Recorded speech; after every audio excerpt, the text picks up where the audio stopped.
Assalamualaikum warahmatullahi wabarakatuh. Alhamdulillah. Selamat pagi para sedulur-sedulur yang saya cintai dan semoga dicintai oleh Allah Subhanahu wa taala. Oke, para sedulur, jumpa lagi di kanal YouTube-nya Pak Dikun. Jadi para sedulur, pasca kontestasi Pilpres 2024, banyak orang yang berpikir bahwasannya karir politik Anies Rashid Baswedan itu meredup. Bahkan ada juga yang berpikir karir politiknya Anies Rashid Baswedan itu tenggelam gitu kan. Karena memang kemudian pasca kontestasi Pilpres 2024 memang Anies Baswedan jarang sekali tampil di publik ya gitu kan, jarang sekali kemudian tampil di atmosfer perpolitikan negeri kita. Dia sepertinya agak menjaga diri dan menahan diri, apalagi kemudian orang-orang dekatnya gitu kan yang terkena masalah gitu kan, yang kemudian dalam tanda kutip ya salah satunya lah Pak Tom Lembong gitu kan, ini sepertinya juga sangat memukul Anies Rashid Baswedan.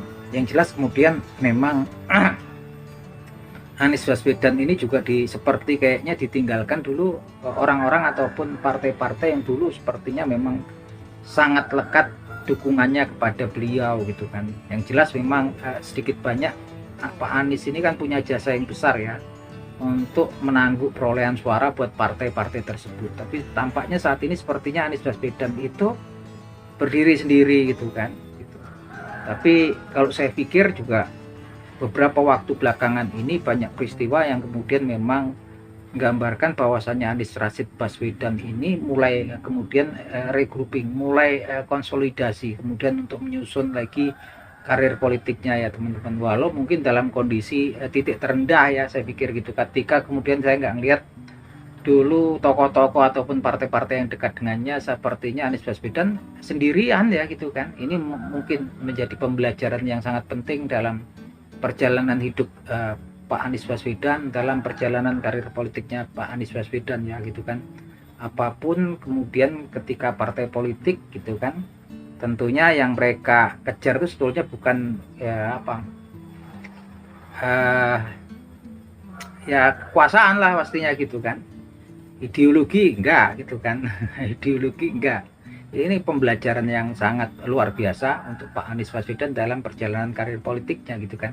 Partai-partai yang kabarnya juga memperjuangkan ideologi, ketika dapat kalah ya kemudian dapat kesempatan bergabung dengan kekuasaan ya udah nggak perlu lagi oposisi.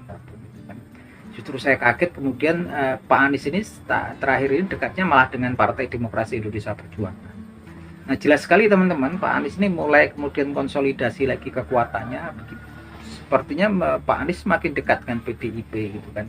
Karena kemarin ketika pelantikan DPP Dewan Pengurus Pusat Partai Hanura gitu kan, Pak Anies Baswedan hadir di situ ya, dan disambut langsung oleh Bang Andi Osman Sabtaodang, Bung Oso ya, gitu kan. Dan ketika Pak Anies hadir di situ juga nggak banyak tokoh, tapi Pak Anies datang di situ juga ada dari PDIP dan jajaran elit PDIP semuanya hadir ya dalam pelantikan DPP Partai Gerindra ya. Yang jelas di situ ada Ibu Hajah Megawati Soekarno Putri, Ketua Umum PDIP. Kemudian ada Bung Adrian Napitupulu, Bung Yefri Sitorus gitu, Dedi Yefri Sitorus. Ada juga Ganjar Pranowo dan Mahfud MD gitu kan, ada Poni Rahakundini, tokoh Panu ya ini kan, semuanya di situ. Pak Ahok juga datang gitu kan. Memang sepertinya memang ini PDIP juga konsolidasi ya, konsolidasi penyusunan ulang kekuatannya, karena memang PDIP ini kan memang saat ini kekuatan politiknya nurun drastis ya, karena memang kemudian ya, diserang oleh orang-orang yang dulu mantan PDIP gitu kan, dan memang kedekatannya memang nggak bisa dihindari. PDIP sangat dekat dengan Anies Baswedan saat ini, karena memang di pelantikan DPP Partai Hanura kemarin kan yang hadir cuma tokoh-tokoh dari PDIP yang di luar Partai Hanura ya, dan Anies Rashid Baswedan. Artinya Pak Anies juga kemungkinan besar ya menjalin kerjasama ya, selain dengan PDIP ataupun dengan Partai Hanura.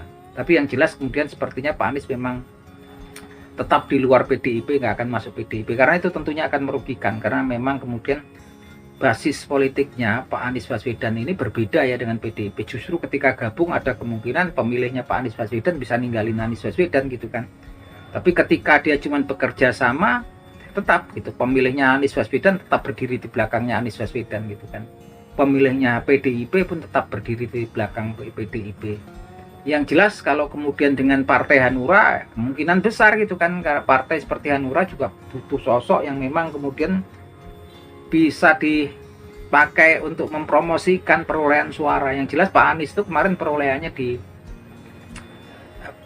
kontestasi Pilpres itu sekitar 28%, itu luar biasa besar ya, dan saya pikir itu pemilih-pemilih fanatis daripada Pak Anies Baswedan. Jadi Pak Anies ini saya pikir sekalipun selemah apapun kondisi karir politiknya saat ini gitu kan, dia memiliki magnet tersendiri. Wong saya itu kalau lihat Anies Baswedan itu datang itu tampak wajahnya fresh, cerah, bercahaya, auranya positif, tersenyum aja orang kayaknya udah damai, tenang gitu kan. Ini luar biasa gitu kan, dan memang selama ini tampaknya Pak Anies juga nggak banyak kemudian muncul ke permukaan, karena memang orang-orang sekitarnya juga banyak yang kemudian terkena masalah ya dalam tanda kutip, dan ini memang kemudian mulai terkuak ketika kemudian ketika tanggal 2 Mei kemarin 2 Mei 2025 kemarin Pak Anies ini kemudian mengadakan halal bihalal dan silaturahmi dengan para relawan Anies Baswedan yang ada di kota Kediri gitu kan. Di kota Kediri yang memang rencananya cuma dihadiri oleh relawan Anies Baswedan dari kota Kediri, tapi memang kemudian ternyata daya tarik Pak Anies Baswedan ini masih luar biasa ya. Terbukti kemudian banyak yang datang ke acara halal bihalalnya Pak Anies Baswedan ini ternyata nggak cuma dari Kediri, ada dari Nganjuk, Ngawi, Blitar, Trenggalek gitu kan, Bojonegoro, Tulungagung, sampai ada yang Sidoarjo. Luar biasa yang datang, dan yang datang ternyata nggak cuman para simpatisannya Anies Baswedan, nggak cuma relawan-relawan Anies Baswedan gitu kan. Yang jelas saya lihat juga banyak para ulama gitu kan, ustadz gitu kan, yang tokoh-tokoh agama yang juga menghadiri acara halal bihalalnya Pak Anies Baswedan. Tampak kalau di situ ada ustadz yang lagi terkenal ya di medsos tuh, Ustadz Andri Kurniawan dari Malang gitu kan. Mereka kayaknya senyumnya positif semua, dan di situ yang jadi perhatian saya ketika Anies Baswedan memberikan sambutan ya, dia mengatakan bahwasanya dia pengen sekalipun kontestasi Pilpres sudah selesai gitu kan, dia tetap pengen kemudian menjalin silaturahmi persaudaraan dengan para relawan Anies Baswedan gitu kan. Sekalipun mungkin partai politiknya berbeda, kelompoknya juga berbeda, tapi tetap Pak Anies pengen menjalin persaudaraan dan silaturahmi gitu kan. Dan memang kemudian Anies Baswedan mengungkapkan bahwasanya niatan dia untuk ngadain halal bihalal gitu kan, dan silaturahmi dengan para relawannya ini sudah lama, tapi dia mengatakan bahwasanya selama ini juga nggak bisa karena ada orang, ada tokoh yang selalu menghalang-halangi langkah beliau, sehingga beliau nggak bisa masuk ke Kediri gitu kan. Nah ini kan jadi tanda tanya gitu kan, siapa sih orangnya gitu kan. Apakah orangnya kemarin tokoh yang kemudian saat ini sepertinya hilang gitu kan, hilang gitu karena terkena sepertinya dugaan kasus ini kan. Apakah itu gitu kan, saya juga nggak ngerti. Ataukah mungkin orangnya masih, teman, kekuatannya nggak ada, powernya nggak ada, yang sekarang juga lagi banyak terkena problem juga gitu kan. Makanya sepertinya saat ini Pak Anies ngatain baru sekarang, artinya memang pihak-pihak orang yang disebut invisible hand yang nggak bisa dilihat tapi kemudian bisa diduga, bisa dikira-kira gitu kan, tampaknya memang hilang ya, berkurang paling nggak kekuatannya, sehingga Pak Anies Baswedan kemudian bisa muncul lagi dan kemudian bisa sepertinya menggalang lagi karir politiknya, ngumpul-ngumpul lagi, menyusun kekuatan, karena memang Anies Baswedan memiliki daya tarik tersendiri buat kelompok orang tertentu gitu kan. Dan saya pikir kalau kemudian ada kemarin partai-partai yang terafiliasi dengan hal-hal yang sifatnya ideologi, terafiliasi dengan Islam gitu kan, yang dukungannya ke Anies Baswedan, kemudian saat ini sepertinya menjaga jarak, meninggalkan Anies Baswedan, saya pikir juga pastinya para pemilihnya banyak yang kecewa, saya yakin itu gitu kan. Ternyata yang namanya ideologi yang digembar-gemborkan, yang dicanangkan adalah kemudian memperjuangkan ideologi, memperjuangkan semangat partai gitu kan.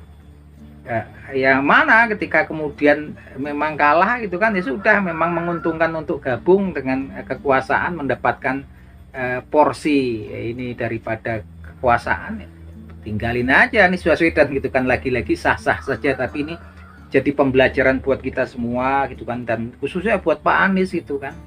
bahwasanya apa yang ternyata kalau namanya politik ya seperti itu. Saat ini memang kemudian dekatnya sama PDIP karena memang Pak PDIP posisinya sama dengan Pak Anies gitu kan, dan memang nggak ada salahnya kemudian kalau menjajaki kerjasama. Di PDIP juga banyak tokoh-tokoh kuat ya gitu kan, ada Pak Basuki Cahayapurnama, di situ ada Ganjar Pranowo yang kedepannya mungkin ada kemungkinan lah terjalin kerjasama dengan Pak Anies Baswedan. Begitupun juga Pak Anies Baswedan dengan Partai Hanura gitu kan. Partai Hanura saya pikir belum punya sosok yang betul-betul bisa menarik perolehan suara walaupun masih jauh ya 2029 gitu kan. Dan saya pikir Anies Baswedan tetap memiliki daya tarik tersendiri, dan saya pikir juga partai-partai yang kemarin kabarnya memperjuangkan ideologi dan ketika kemudian saat ini meninggalkan Anies Baswedan, semua pemilihnya juga akhirnya ngerti kan siapa sih mereka ini gitu kan. Yang jelas memang saya pun juga tersadar gitu kan, ternyata kalau namanya politik ya tujuan utamanya sebenarnya untuk kemudian mendapatkan kekuasaan, itu aja gitu kan artinya gitu kan. Kalau kemudian banyak orang yang kemudian mendambakan kepemimpinan Anies Baswedan sosok di masa mendatang, ya tetap ya harapannya memang kemudian pengen ada perubahan yang lebih baik untuk negeri ini gitu kan. Dan sosok Anies Baswedan ini sosok yang komplit ya, nggak cuman dia itu intelektual gitu kan, basic pendidikannya cukup gitu kan, dia juga sosok yang religius. Nah itu yang penting gitu kan, intelektual pinter tanpa religius, nilai-nilai religius, ujungnya juga banyak kasus-kasus korupsi yang terus merajalela di negeri kita ini. Dan dia sosok yang independen ya, artinya memang kemudian tanpa dukungan partai politik pun dia tetap kemudian banyak yang kemudian tetap kemudian kagum sama beliau gitu kan, tokoh dia ini gitu kan. Nah itu aja, saya yakin memang kedepannya masih Anies Baswedan pastinya akan menjalin kerjasama yang lebih erat PDIP dan juga Partai Hanura, dan ini merupakan tiga pilar ini ya, figur kekuatan calon kayaknya akan kuat lagi gitu kan, PDIP, Anies Baswedan dan Partai Hanura. Semoganya mereka tetap semakin erat kerjasamanya, semakin erat hubungannya mereka sampai kemudian memang kedepannya semakin kokoh gitu kan, dikala memang perpolitikan di negeri kita ini lagi sepertinya agak memanas ya teman-teman. Nah itu aja teman-teman. Kalau menurut teman-teman, apakah kemudian Anies Rashid Baswedan ini memang karir politiknya masih bisa kemudian muncul lagi, rise lagi, terbit lagi, atau kemudian memang udah mulai meredup? Nah mungkin teman-teman bisa kasih analisanya, silahkan tulis di kolom komentar. Semoga bermanfaat obrolan kita di pagi hari ini. Akhir kata, wabillahi taufiq wal hidayah. Wassalamualaikum warahmatullahi wabarakatuh.